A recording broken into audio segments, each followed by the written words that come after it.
Bonjour à tous chers copilotes et bienvenue, ici l'assistance. Allez-y, allez bien au bout de chaque allée pour laisser la place aux personnes qui vous suivent. Ils n'ont pas l'âge de conduire, mais vont vivre une première expérience du volant, plus vraie que nature. L'assistance à tous les copilotes, départ dans 5 minutes. Tous en place à bord des sièges. Grâce à un casque de réalité virtuelle, Laetitia, 11 ans, se retrouve transportée dans le garage de Sébastien Loeb. Ah Seb, bon, tout est ok. 9 fois champion du monde de rallye. Et on t'a trouvé un copilote. Ok. Ah, laisse tomber, on n'a pas le temps. Le champion virtuel prend place à ses côtés. Salut. Pour toute l'équipe, départ dans 25 secondes. 5 sur 5. Le pilote s'élance pied au plancher, à la recherche d'une fiole d'antidote contre une prétendue attaque chimique. Seb, qu'est-ce que tu fais? Je prends un raccourci. Laetitia, comme la centaine d'autres passagers installés dans ses fauteuils articulés, peut ressentir les accélérations, les coups de frein et les moindres tressautements du terrain.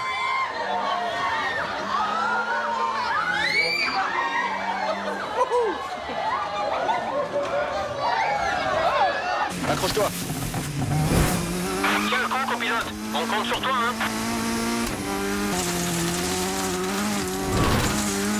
Conduis bien ou pas? Oui, très bien. T'as pas peur, Laetitia? Non, ça va. Après 3 minutes haletantes, Et ben voilà, on a sauvé la planète. surprise, Sébastien Loeb en chair et en os. Le champion revient au Futuroscope pour la première fois depuis l'inauguration de l'attraction en mars dernier pour découvrir les réactions du public.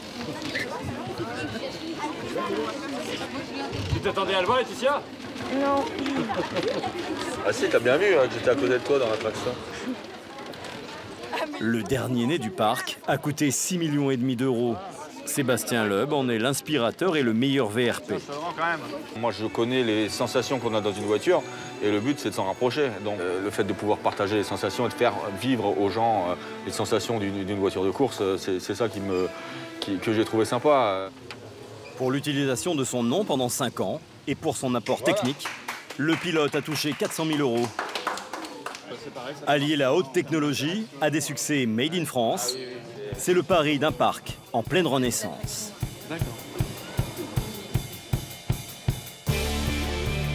Lorsqu'il ouvre en 1987 dans la Vienne, le Futuroscope se veut la vitrine du futur. Avec ses 25 bâtiments avant-gardistes, il propose des attractions très innovantes, basées sur l'image, plus scientifiques que ludiques. Mais dès les années 2000, les effets vidéo se ringardisent. Les nouveautés se périment vite dans une société en pleine mutation. Excusez-moi, on est où là? Dans le train. Mais on a passé Poitiers? Oh là là! Le parc doit aussi affronter la concurrence de nouveaux mastodontes du divertissement, comme Disneyland Paris ou le parc Astérix. Pour s'en sortir,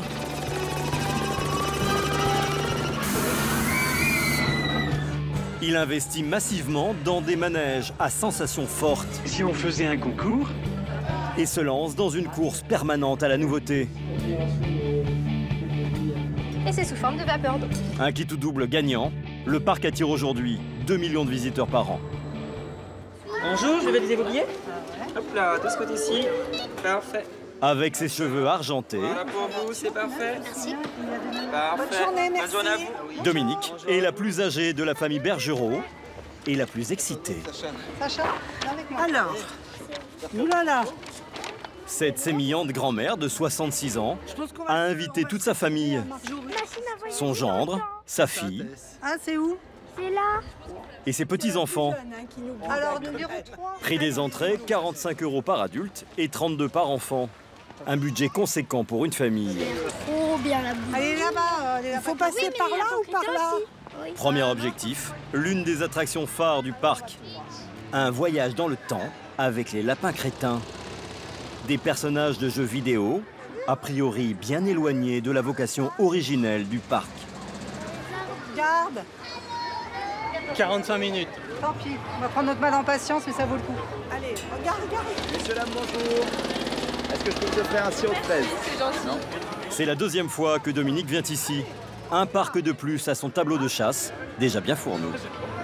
50 fois Disney, Europa Park 3 ou 4 fois, Astérix je compte plus, et je suis une passionnée. Et alors pourquoi celui-là? Qu'est-ce qu'il y a de particulier celui-là? Parce que mes petits-enfants ne connaissaient pas et que en fait, voilà, je voulais qu'ils connaissent. Il est sympathique. On a des gens qui nous servent à boire qui sont au top.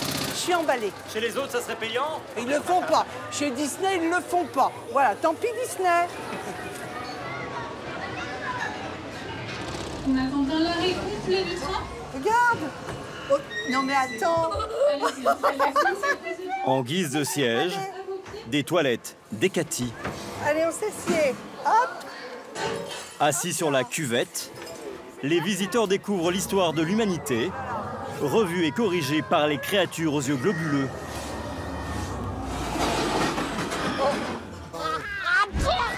Un pet de lapin pour expliquer l'invention du feu à la préhistoire.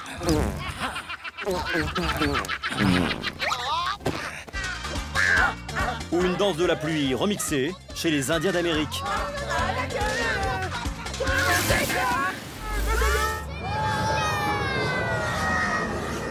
Pour exploiter l'image de ces lapins stars, le parc a dû acheter une licence, 500 000 € selon nos informations, et verse régulièrement des royalties à leurs créateurs, le français Ubisoft, un géant mondial du jeu vidéo. Le prix à payer pour s'offrir une image plus moderne et une clientèle plus jeune. C'était trop drôle, Tess. Allez, on y va. Ah oui, j'ai acheté des toilettes. Côté ou Tess, vous avez appris des choses? Non. Ah. Bah. Ah, c'est que c'est bien marré, hein. Vraiment. Vraiment. On a adoré. Ouais, je suis pas sûre que ce soit très pédagogique, mais bon. C'est cadeau. Le parc ne lésine pas sur ses partenariats juteux avec de grands noms du divertissement. Les lapins crétins, mais aussi l'âge de glace. Ou encore Arthur et les Minimoys, une animation conçue en 2010 avec le réalisateur Luc Besson. Pardon, messieurs, la sortie la plus proche, s'il vous plaît. Autant de personnages qui cartonnent auprès des familles. Il est gentil, mais qu'est-ce qu'il est collant. Bon, allez, on n'a pas de temps à perdre.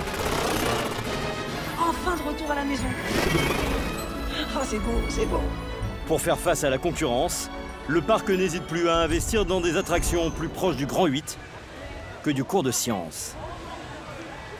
La famille Bergerot s'attaque à Danse avec les robots, une attraction en partenariat avec le DJ français Martin Solveig.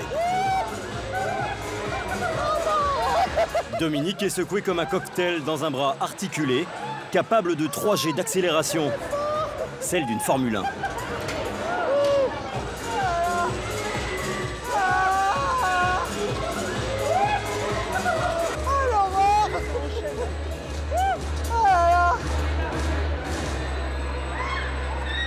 Le parc investit en permanence dans de nouveaux manèges, une nouveauté tous les 2 ans.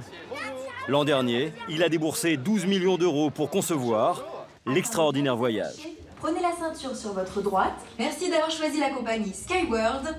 Je vous souhaite un extraordinaire voyage.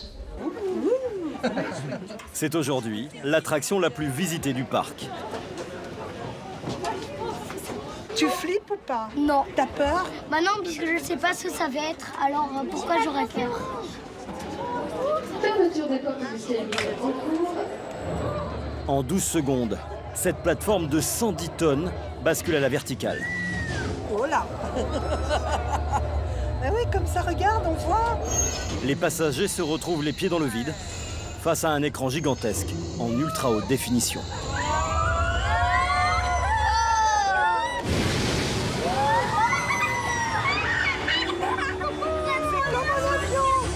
C'est parti pour un tour du monde de 4 minutes, mélangeant prise de vue réelle et images de synthèse. Regarde, on a l'impression qu'on va toucher. Regarde. Les pyramides d'Égypte ou encore les gratte-ciel de Dubaï. C'est le futur. Les gratte-ciel, ils seront encore plus hauts.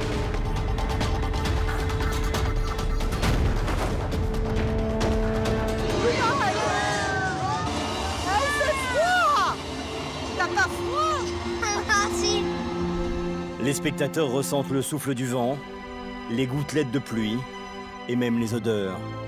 L'immersion est totale. Oh, ça sent bon! Eucalyptus! Bravo! Bravo! Ah, c'est trop bien! Et pour que ça reste trop bien... Ouais, Kevin, c'est Vincent. Ouais. Il faut bichonner ces machineries dignes de l'aéronautique. Ok, ben on arrive là pour checker le robot numéro 3 et puis après... Chaque matin, avant l'ouverture au public, Vincent Pénaud, le responsable technique des attractions, contrôle l'extraordinaire voyage.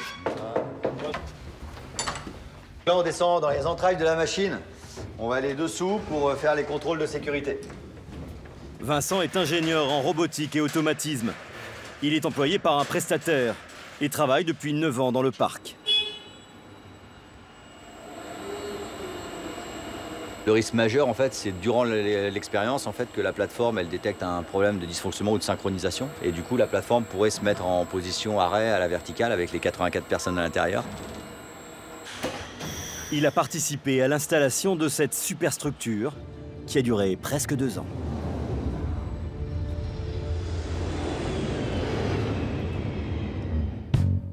Il a fallu entièrement désosser ce bâtiment, un orgue qui symbolise un bouquet de fibres optiques, pour faire entrer la machinerie par les airs. Conçu spécialement pour le parc, le prototype est arrivé par bateau du Canada.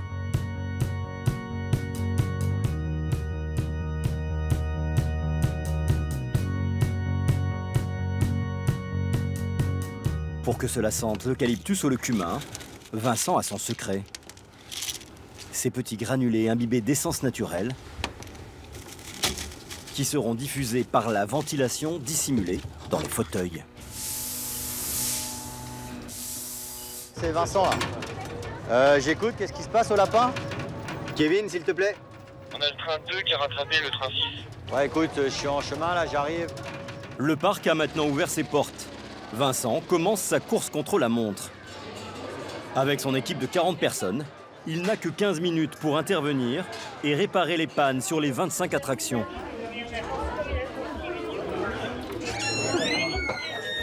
C'est le train 6 qui est pas parti. Waouh. Ah, bon bah redécalage. Redécalage. Sinon, le prestataire qui les emploie doit payer des pénalités au parc. Là, on a un souci avec un train qui s'arrête inopinément là, depuis tout à l'heure. Donc on va regarder ce qui se passe. Là, vous avez une pénalité pour l'instant? Pour l'instant, on va pas parler de ça, on va déjà parler de se concentrer sur la remise en service. Alors là, on vérifie bien sur les caméras qu'il n'y ait personne sur la voie, que les visiteurs sont pas en train de descendre d'un train ou quoi que ce soit. Mais ça a l'air tout simple, pourtant ces petits trains qui bougent là derrière l'autre. Non, là, tout communique. Alors on est dans une communication de Wi-Fi de proximité, industrielle. On est avec de la technologie embarquée, c'est pas, ça paraît simple, mais c'est très complexe. Les lasers embarqués sur les wagonnets ont détecté un objet sur la voie et ont bloqué immédiatement l'attraction. Il y avait une paire de lunettes de tomber dans la voie. Il aura fallu moins de 15 minutes pour réparer ce manège. En dépit de ces quelques grains de sable dans les rouages, le parc fait tout pour conserver son image de pionnier dans les technologies de pointe. C'est Olivier Héral, sorte de géotrouve-tout, qui doit relever ce défi. Ce matin, il assiste à la dernière représentation d'un ballet de 15 drones.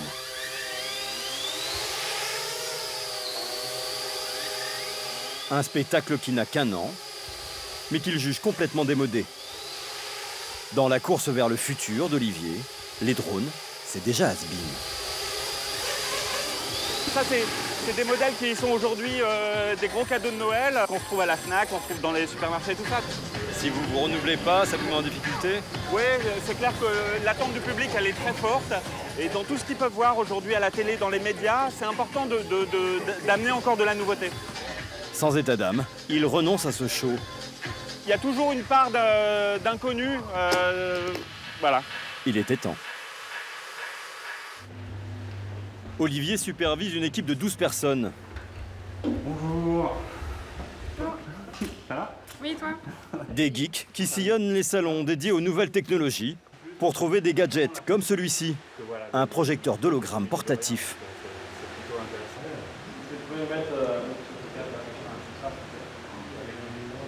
Ce qu'on peut en faire, nous, c'est de créer un élément de surprise dans une scénographie. D'un seul coup, on va voir jaillir une image, on ne sait pas d'où elle vient. Nous, ce qu'on aime bien faire, c'est cacher la technologie et garder que l'effet. Ou encore ce dispositif de mapping.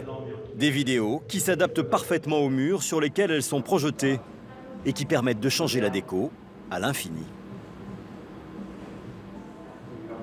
On dit que c'est aussi la chambre d'hôtel du futur. Et peut-être que demain, on aura un hôtel au Futuroscope qui sera comme ça. Olivier reçoit plus de 500 startups françaises chaque année. Je vous invite autour d'une reproduction donc, du buste d'Akhenaton. Comme ces Bordelais qui veulent lui vendre des casques de réalité augmentée. Il est là, là je le touche là. Il génère des éléments virtuels dans notre champ de vision. C'est assez génial. Olivier pourrait en commander une centaine pour concevoir un jeu de piste géant dans tout le parc. On pourrait très bien avoir le Sphinx derrière. Bien sûr. Voilà, bah merci. Merci, merci d'être venu, je vous rends ça. Ouais, merci. Et puis on se tient au courant très vite. Merci. En attendant, il a un autre projet, plus proche d'aboutir, celui-là. C'est assez génial. Olivier pourrait en commander une centaine pour concevoir un jeu de piste géant dans tout le parc. On se tient au courant très vite. Merci. En attendant, il a un autre projet, plus proche d'aboutir, celui-là. Avec encore une fois, une tête d'affiche tricolore. Thomas Pesquet, astronaute français, aventurier de l'espace. Le film de son séjour dans la Station spatiale internationale est projeté sur un écran de 600 mètres carrés, le plus grand d'Europe. Pour compléter cette attraction, le parc veut commercialiser des plateaux repas inspirés de ceux que Pesquet mangeait à bord.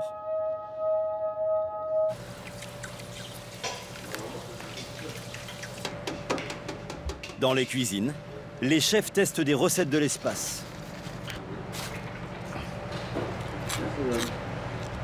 Comme ces pop-corn de pommes de terre qui accompagnent un mignon de veau.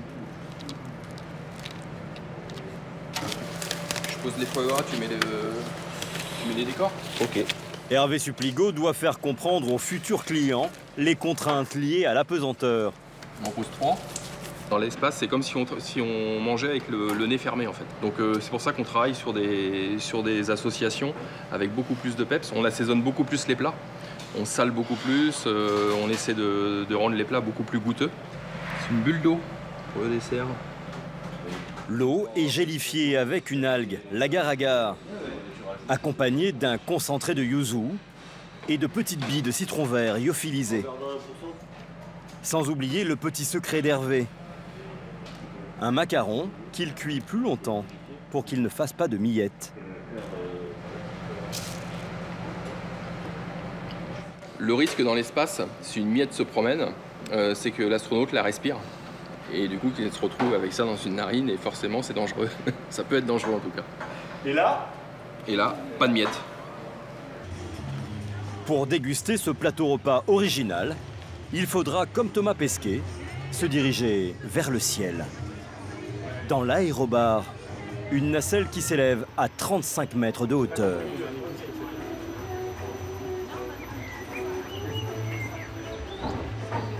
T'as le vertige ?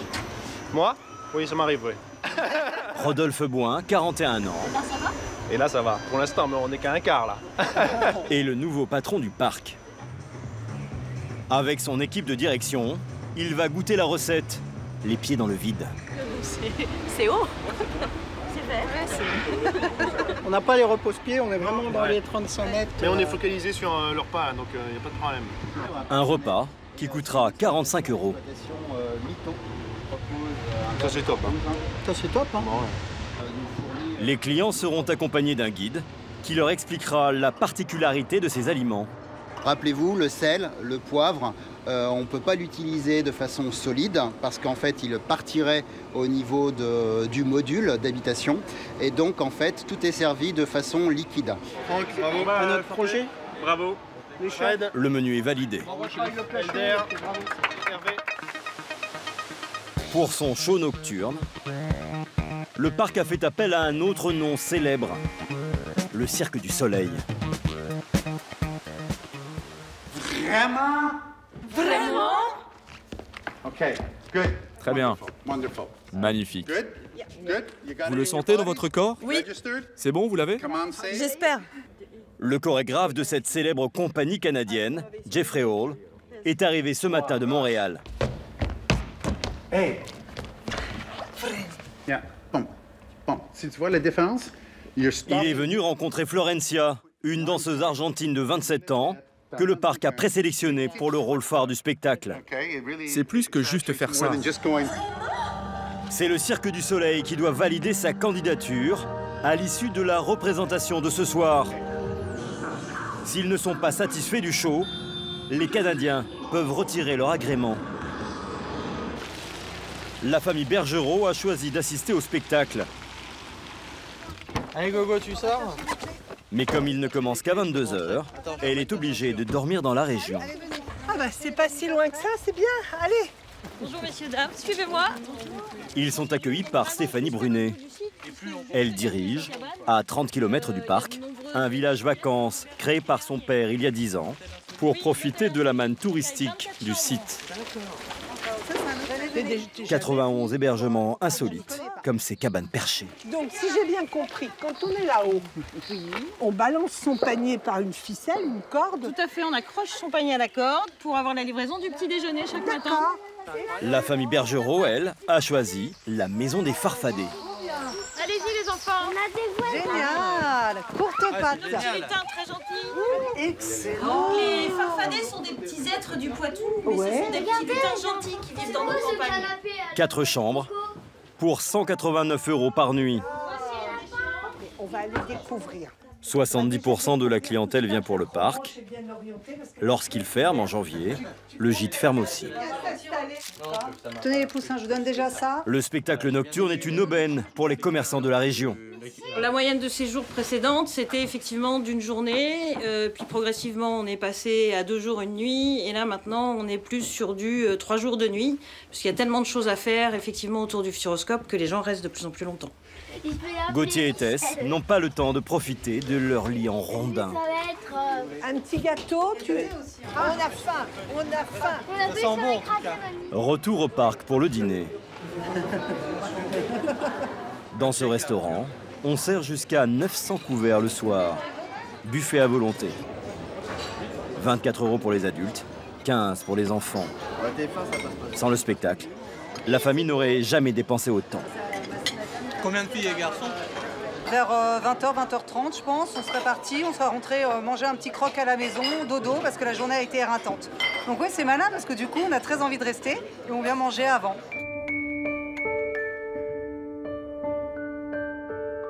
Il est 21h30. Les gradins se remplissent.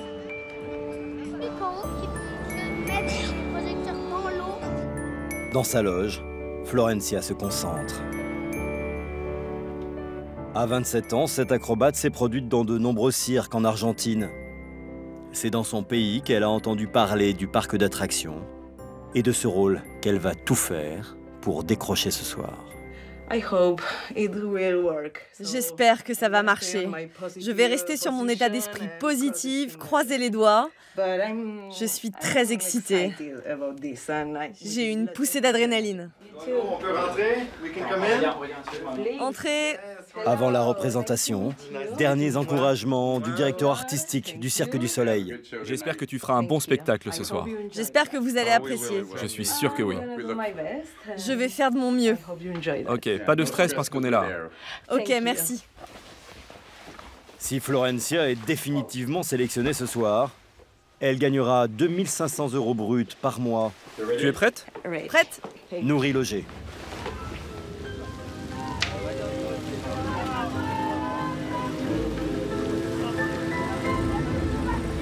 Sous les yeux de ses juges, elle entre en piste.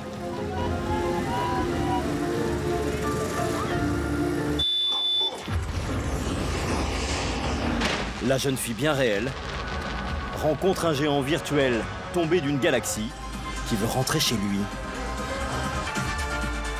Les effets pyrotechniques le font apparaître sur un mur d'eau de 35 mètres de haut.